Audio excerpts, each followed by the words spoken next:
Business Source is proudly sponsored by JCH Communications. When it comes to marketing, we mean business. From websites to videos, we can guarantee you a return on your investment. Take a look now on our website at our video, www.jchcom.com. Hi, and welcome to Business Source, brought to you by Connecting Business, the show that gives you authentic conversations to help your business. There's no smoke and mirrors, just real people sharing their experiences. I'm your host, Lee Nightingale, and today I'd like to introduce Charles Smee to discuss his experience in setting up global teams of sales and marketing professionals. Charles is Managing Director and founder of Transaction Focus. Charles, welcome and thanks for joining us today on Business Source. Hi Lee, thank you very much for inviting me today. Fantastic. Charles, I'm really excited to hear about yourself, your business, your background, and dig into your business a bit more and how you help clients. So perhaps if we can get started with giving the viewers and listeners a bit of a backstory to yourself and leading into how you got into the business that you have today, which is called Transaction Focus. Yeah, Lee, thanks very much. So I'm obviously from the UK. I started off in sales for the first desktop publishing company in the UK using Apple Macs to publish magazines, and I worked for the Financial Times in sales.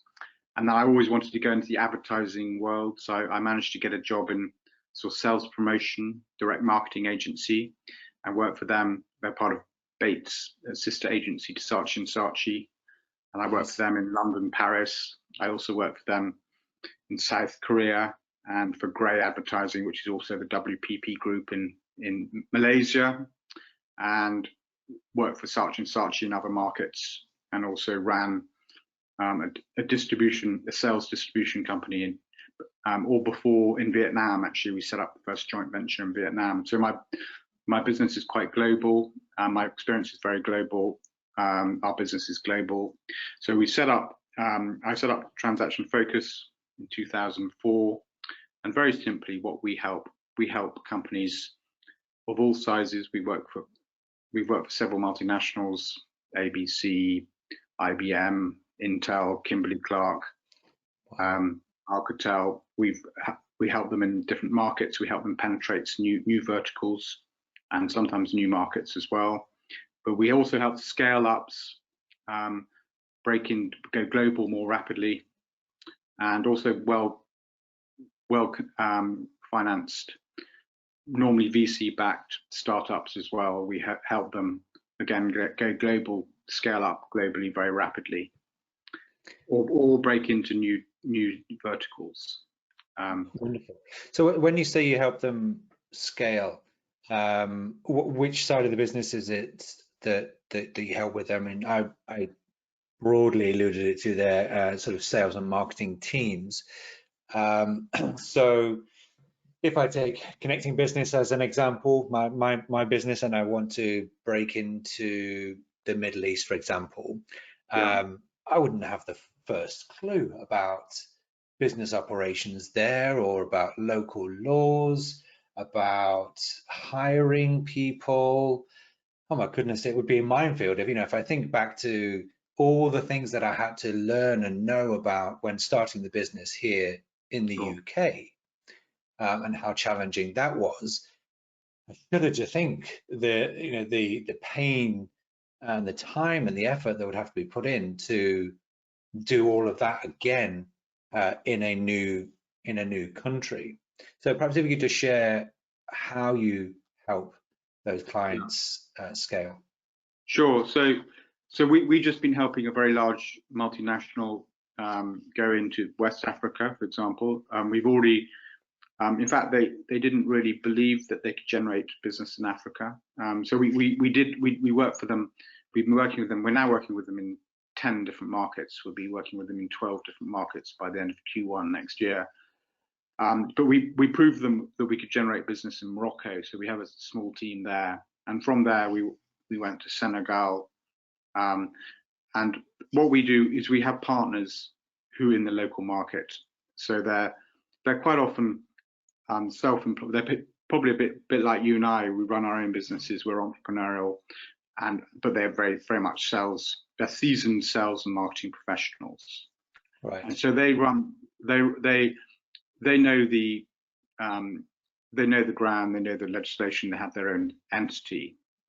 So what we find is a lot of scale ups, particularly, that they don't want to waste a lot of time and energy creating an office, hiring people, creating a business entity with all the legal issues. They want to generate revenue and cash flow in that market to sometimes to see whether there is a real market. So we have enabled them with our partners to do that very, very quickly.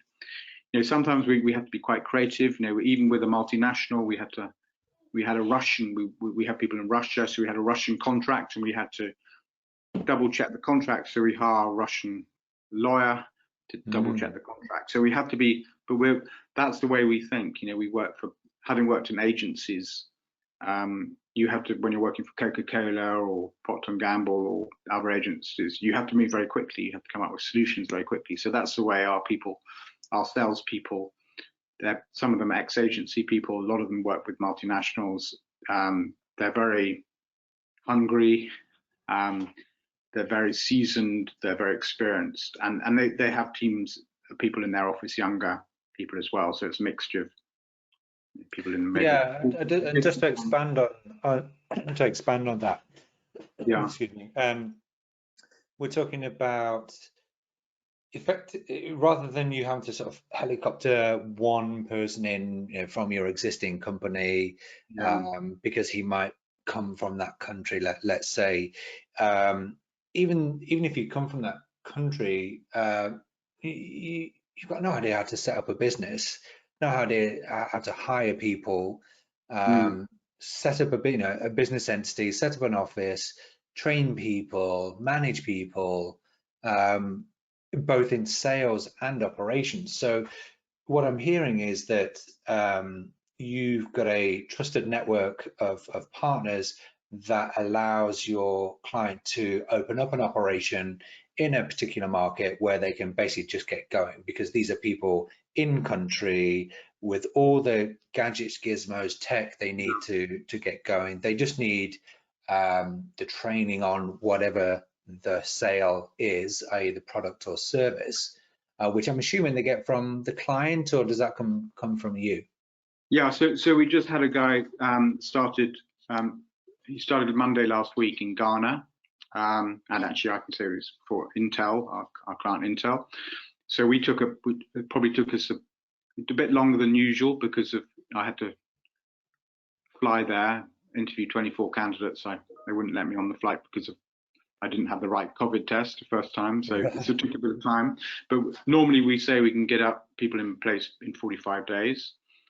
So he's being trained last week. He's been trained a little bit by the Intel team, but mainly by our team, because we've been working on this contract for 4.5 years. So he's been trained by our guy Usama in Morocco, who has a team working with Intel on the technical and direct sales. So our team in London trained him on basics, sort of refreshing him on the sales skills required. We have somebody else in Holland, Harry, who's ex-Oracle, ex-Apple, very experienced trade marketing. He was telling about reseller activity. Another guy in France helping them, making sure, giving them the background. So we have a lot of people, because particularly now, you don't want to just have one training all week with 1 or 2 people. You want 5 or 6 people. Yeah.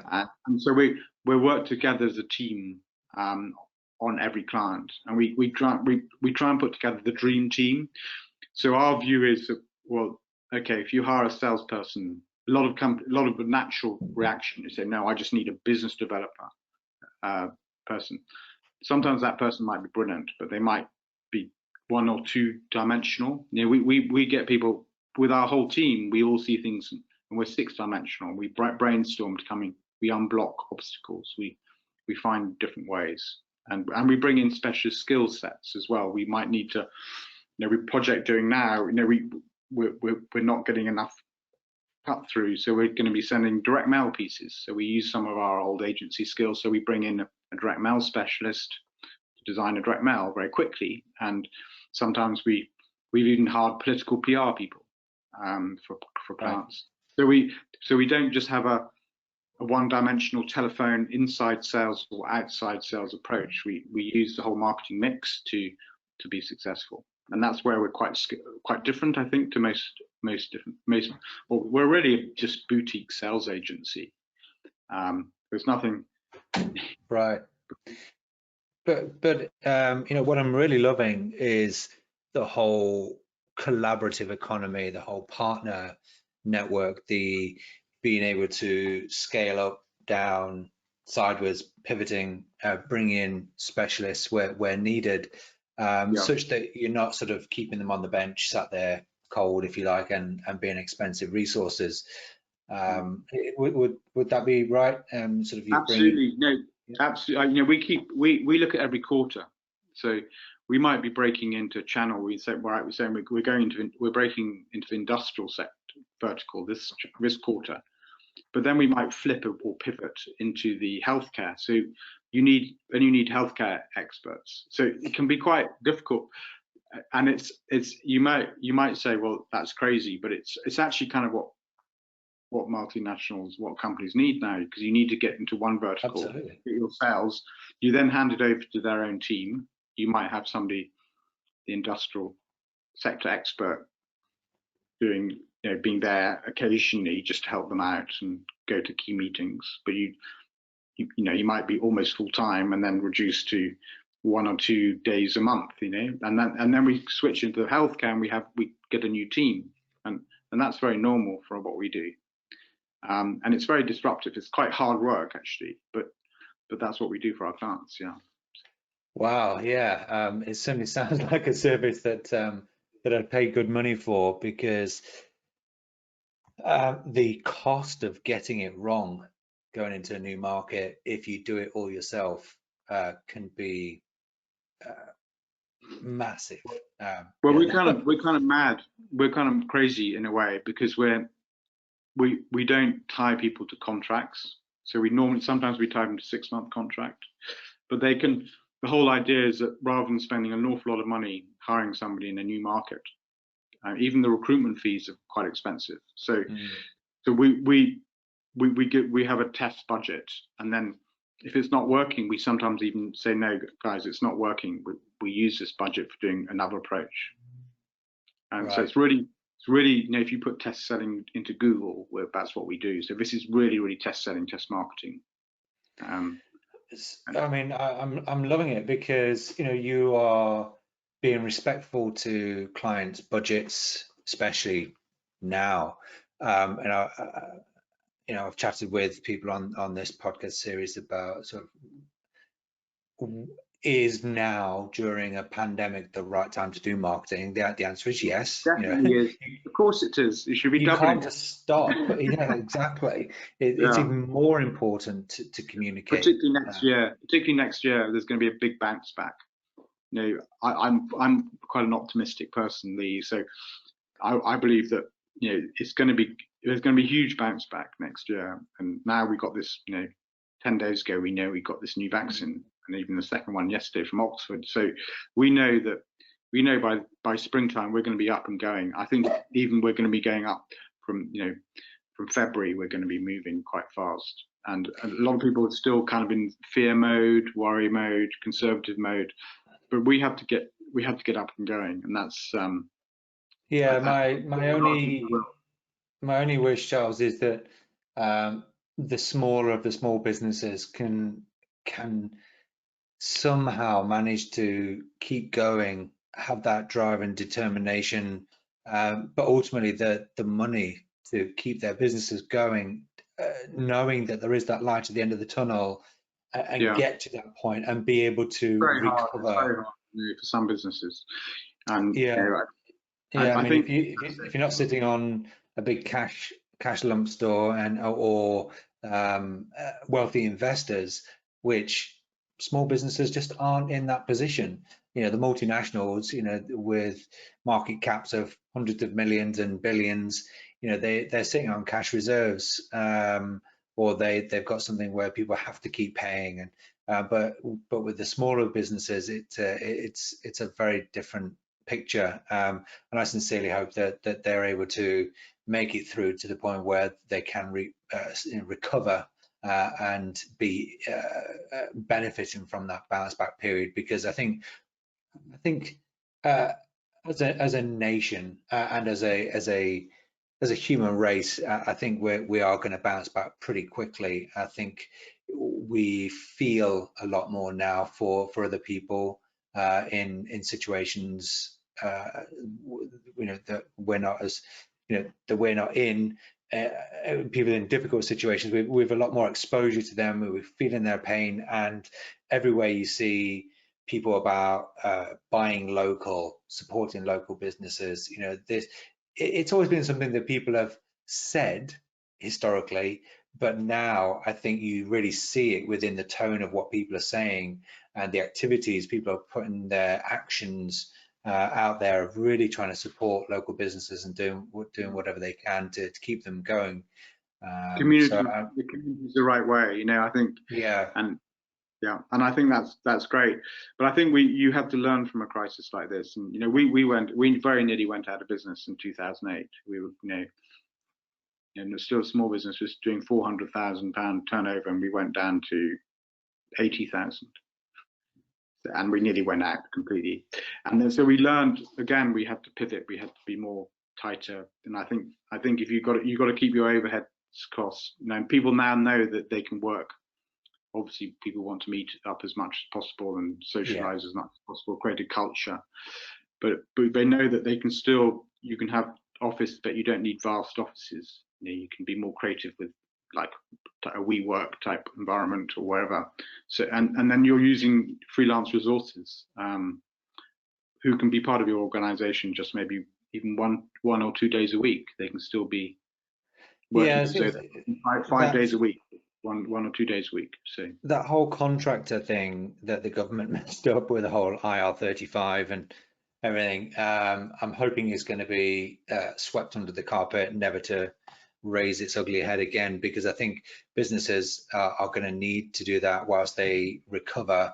They're going to need to bring in consultants, contractors to help them get back on track. I hope they bring people back that they've perhaps had to lay off.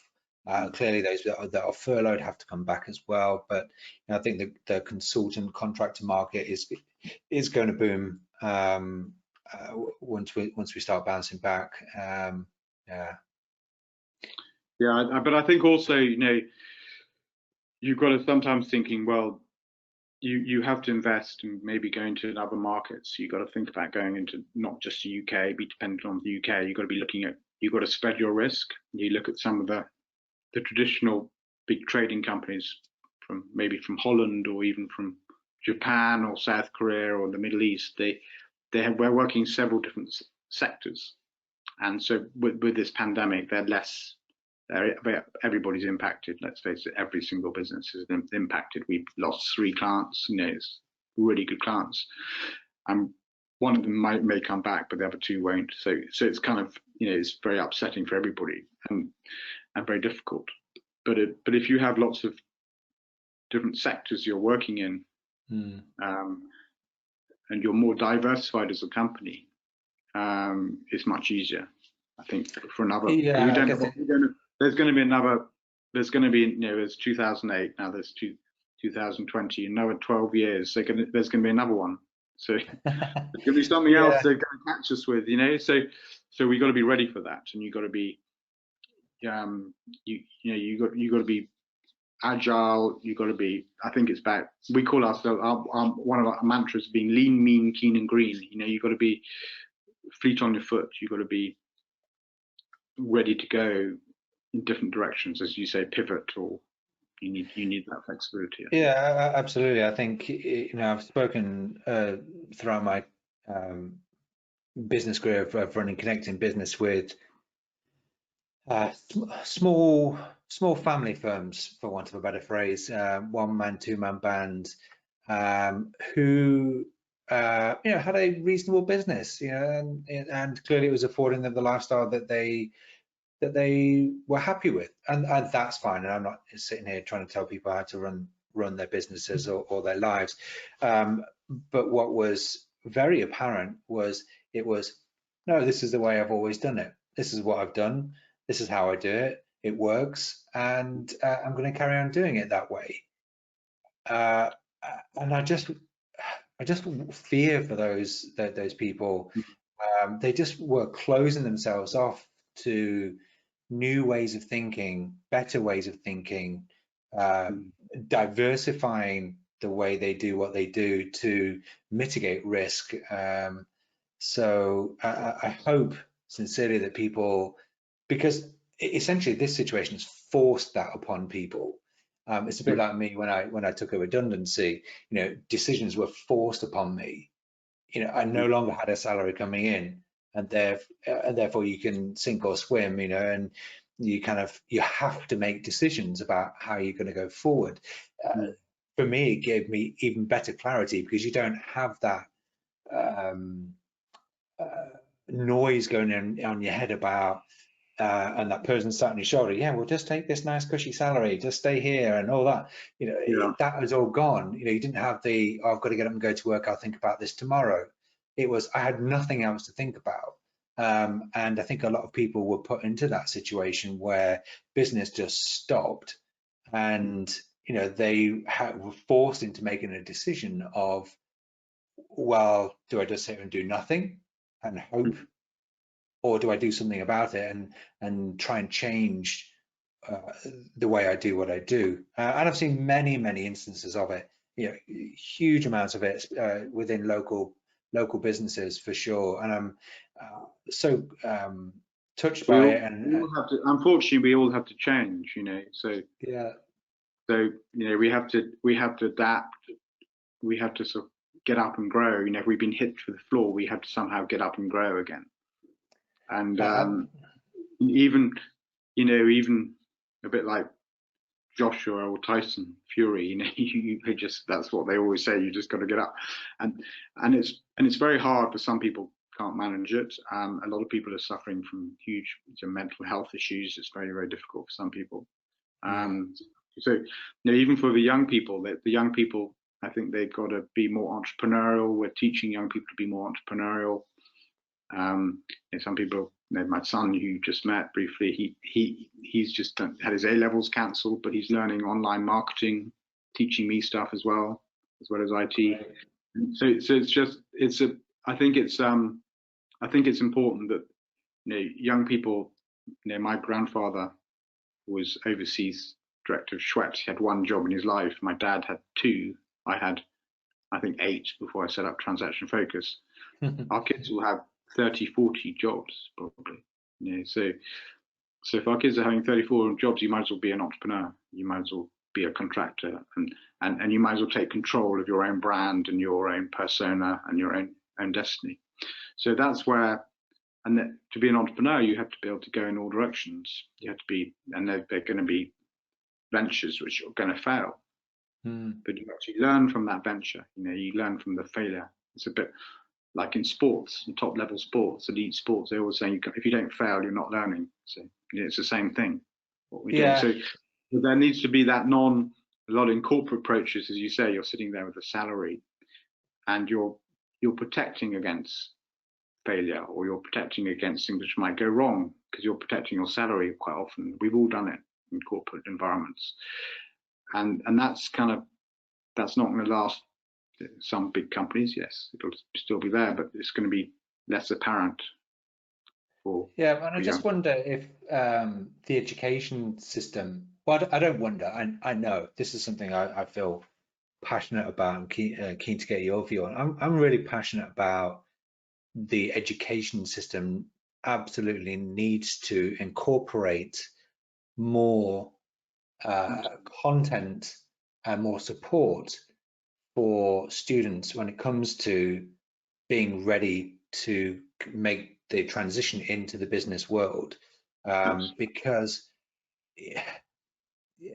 they've been in this education system since they were 4, 5, whatever, and they're coming out at either sort of 16, 17 and or 18, 19 and or 20, early 20s, depending on universities, etc. And they start day one, and you're like, I have to completely reprogram you from everything you've known. You might have Incredible. learned wonderful things from textbooks, but none of that is relevant in most cases to the daily job that you're about to do. You don't know how to pick up a phone and call somebody and talk to them in a manner that they're going to relate to and not put the phone down on you. You have no idea how to write a corporate email. You don't know how to use CRM systems and all the other associated tech. You just So you know very little. you and I, you're an inside sales professional, CRM professional, and I am as well. I'm not so much a CRM professional, but we have those skills that we have to teach young people. Those skills, it's like, there's no purer communication is pitching to somebody on the phone. You learn telemarketing. People now with social media, some people are saying, oh, cold calling's dead, the telephone's dead. That's not true at all. We got people who have been 50% more productive because of COVID, because they're skilled. They're outside sales and inside sales people. They're very well seasoned. But now they've actually, because of using Zoom and Teams, they've been 50% more effective in terms of reaching their targets. Not in their cars, on aeroplanes, sat in airports, on trains, and all the rest of it. It's amazing, and that's right. So that we're learning that, and it's a bit, to be honest, we all hate having 20 calls, 20 Zoom and Teams calls a day, and we all hate that. We want the social contact as well, but at least if you can do that a lot of the time, and you can be more productive, and then when we meet up with our colleagues or our clients, we can have more great parties or creative events. So the hospitality business can come back and when you actually do meet up with people, making it very special. So that's going to be good for the hospitality industry. So the new way of working. So now it's not ideal, but I think it's just one has to adapt. And we're going to be using AI and avatars, and they're going to be some sales will be totally automated as well. So it's going to change. Just switching tack slightly, from all of your experiences, knowing what you know now, what have you learned, and what would you do differently if you were to sort of go at it again and start transaction focus from now? It's a good question. So I don't like to look back. I always think that I tried my best, and I failed, and I learned, and maybe I learned more quickly. And if it'd been easy, if I'd gone in one direction, it'd be totally successful. I might have just got unstuck by COVID. But the fact that we're doing, we have a tourism division, we have a healthcare division, we work in several different sectors. We're mainly focused on tech and health tech, but we work in a lot of different sectors. We had that experience. It's made us more solid this time, and we've learned a lot from 2008, where we nearly came completely unstuck, and then since then as well, when we were recovering from 2008, we nearly came unstuck. So we've really, setting up a business is a life of hard knocks. If you don't take, there's 90% of startups failed in the first 5 years. Of that 10% that survive, only 90% of that 10% go down in the next 5 years. So you think about the probability of success is quite small. Let's be realistic. So you need that experience, and you need that resilience to get through. Okay, and everybody's had it. So you've got to have that desire as well. But to answer your question, I would have got in. Obviously, I would have got a bit like my son now. I'm saying to him, he realizes actually before me, he's just learning everything digital. He's learning to be very, very good at marketing on Twitter or Instagram or LinkedIn, and he's working for us a bit as well. I think you just got to master new skills, and there's a guy, I'm probably jumping to your next question, but there's a guy called Dan Henry who's just a young American guy, and I just read his book, and my son introduced him. My son, who's 19, said, you should read this guy. He's amazing. And he is amazing, but he's only 25 himself and he's making millions. And it's almost you've got to tear up everything you know and start again sometimes. Or we think you just have to reboot. And Absolutely. there are some principles about respecting customer service and understanding about how to protect a brand. Those always exist, but sometimes you just have to just forget everything and just relearn everything. And that's what you do. You have to learn to be an entrepreneur. So you've got to be very hardworking. You've got to be a passionate, continuous learner, I think, to even start down that route. Yeah.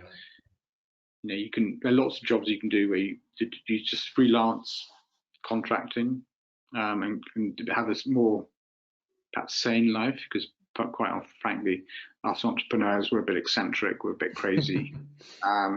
Let's face it, we're a certain breed of people. Not everybody's going to be like that. I think everybody should be sort of kind of learn to be a bit more entrepreneurial, but not necessarily entrepreneurs, because that helps the company you're working for as well. So yeah, my biggest learning is that to become more. We're still not strong. We're still in many ways quite traditional. So we've got to learn to be. Now with AI and everything, it's going to become quite a key component. Automation is going to be quite key in any company in the future. So learning the web interaction, the digitalization. But we're learning. I suppose it's never too late. I think I think you're right there. We just basically have to become a sponge and be porous and open to accepting any new things. We can just as easily expel that water by squeezing ourselves, to use the sponge analogy, but at least give yourself the chance of understanding what that new approach is, that new tech, that new industry, new market, whatever it may be. Understand it, and then you can make the decision of whether it's for you or not. At least you'll have a proper insight and opinion on it, where you get into a conversation with someone and they say, hey, have you tried that? And you can go, actually, yes, I did, but I found it wasn't for me because of ABC, rather than just, oh no, I don't fancy that. That's not for me. I'm stuck in my ways. My way's the best, and your way may well have been the best 10 years ago, 15 years ago, whatever. But to be successful now, in view of what you were saying about people moving from job to job to job, you've got to keep yourself current. I think that's really key, and that is being aware of. You've got to keep yourself what? Current. Current, yeah. At least know about things, at least understand. You don't have to technically know how they do what they do or what it does, but at least have some sort of understanding about what are these major tech platforms that are driving businesses these days, and then know whether they're right for you and your business, because most of them are. So sadly, most of them are.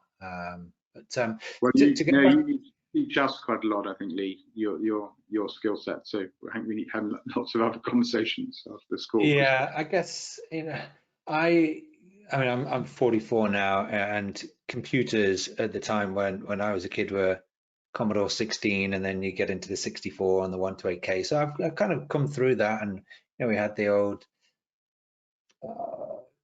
9-inch or 6-inch floppies and all that kind of stuff. So I started out with tech when it first sort of came out, but I kind of drifted away from it throughout school, and I didn't do computer studies, which I wish I'd done. I'd love to have learned how to code properly and program and understand Windows 3.11 and DOS and all that kind of stuff. That's the techie geek in me, if you like. But now I'm running a business, and my business is advising clients how to use tech to enhance their business, to streamline it, to increase productivity and efficiency and profitability ultimately, and scale at pace. So we have to remain open to all those new bits of tech. But I'm really intrigued to understand more about this book from Dan Henry. What's it called? Oh, it's you probably, he's quite well known in the States. He's very well known, but it's called Digital Millionaire Secrets. So he teaches you how to. Here I'm promoting Dan Henry. Should give me a commission. So Dan Henry, Digital Millionaire Secrets, listeners. yeah, Okay. yeah. So he tells you how to do webinars and how to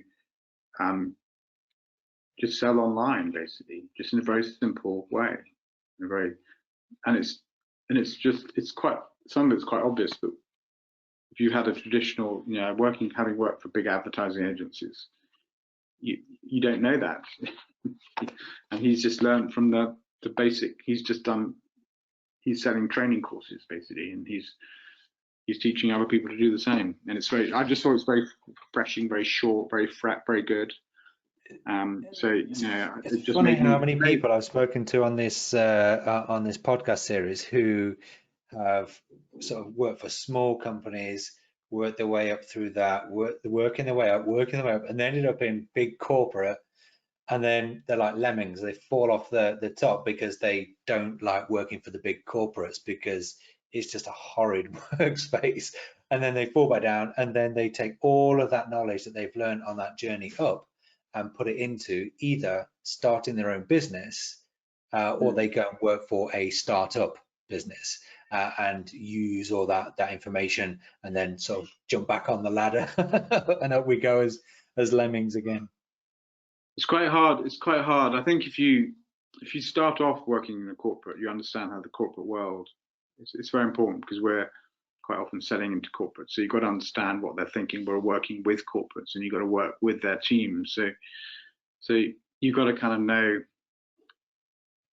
how they think, what their priorities are, and you've got to know when to challenge them because they always need challenging to move forward, and you've got to always do the timing, how to challenge them at what time. So that's kind of experience, you need to learn that. So having people, we have a lot of people who work for the big companies, but have also run their own work for startups and scale ups as well. So they understand all three size businesses. Yeah. Because I think it's quite hard finding people who can do all three of those actually. Yeah, some of the big differences are, well, one of the key fundamental ones are when it's a smaller startup business, it's very agile, very fast moving, no politics, no BS, people wearing multiple hats. It's fresh, it's exciting, it's you're getting experience across all sort of different areas of the business. And then you look at it from a corporate, it's like, right, your job is this. And we've got all these stakeholders that own this tranche of the business. And it just takes forever to get something done. The wheels move really slowly. But the political landscape is one that I have never ever understood or bought into. I'm respectful. I understand, how to respect people in business, of course, but these games that get played between people within organizations is just not for me. No, but not for me either. I was very, I was lucky. I worked for big organizations, but I was on my own in career or somewhere, and they'd also forgotten about me, and I was doing my own thing. So I was quite lucky. I did work for big organizations, in London. I worked for Financial Times. My sins, I worked for Rothman Palmel as well. But the point is that I think it's quite good to have that experience so you know how to behave slightly corporately and be more patient, because if you go, it can be, you need people who can understand both worlds. Yeah. Charles, I know you've got one more book that you'd like to share with us. Just conscious of time here again, so perhaps you could allude to your second book for the viewers. Yeah, I just read it. I'm part of a book club of We're All Entrepreneurs in Bristol. Actually, I don't live so far from Bristol, and we did this. We read, actually, now that I'm making mentioning a third book, but we read last year. We read Simon Sinek's Infinite Game, which probably you've got other people presenting because it's sort of. But this takes another step, and it talks more about leadership and being a CEO of a company or whatever size. It could be 2 or 3 people, or 50 or 100 people. But it's actually it's called the 15 Commitments of Conscious Leadership. And the author is, there's multiple authors there: Jim Deathma, Diana Chapman, and Kaylee Warner Klemp. Yeah, it's a really, really good book.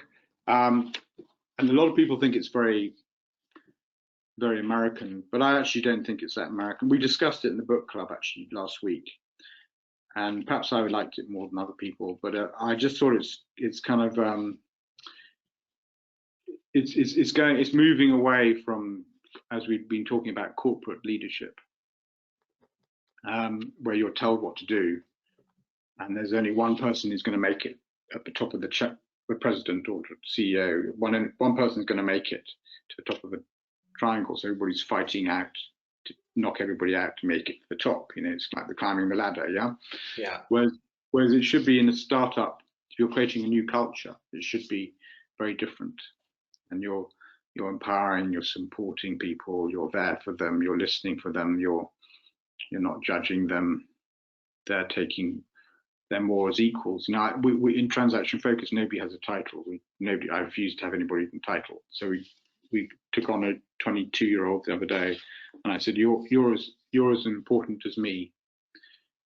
And they said, "What do you mean?" He said, "You founded the company." I said, "No, you're as important as me." And he said, "What do you mean?" I said, "Well, when I give you a project, you're 100% in charge of that project.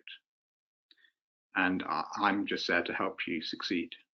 So you're the project manager, and you A to Z, you're in charge of everything." So that's kind of the way. Really empowering. This book kind of backs it up. Our guy in Ghana, I said, he's only 36, which is taken on last week. And I said, "You're totally in charge of Ghana. If you want something in Ghana, we'll challenge you, but you're responsible, and you do what you want." So that's kind of fantastic. Yeah, so that's kind of where I think that's how you grow a company more. You give people the empowerment they feel, and then you've got to have more. There's different ways of remunerating them, not necessarily with stock options or bonuses, but there's lots of different remuneration ways, and so it kind of starts on that premise. And also being running a business, growing a business is all about mindset and being in the right space with your mind. Sometimes using, maybe it's Deepak Chopra, or using yoga or meditation. It talks a lot about that. And you've always got to be, if you're getting snowed down,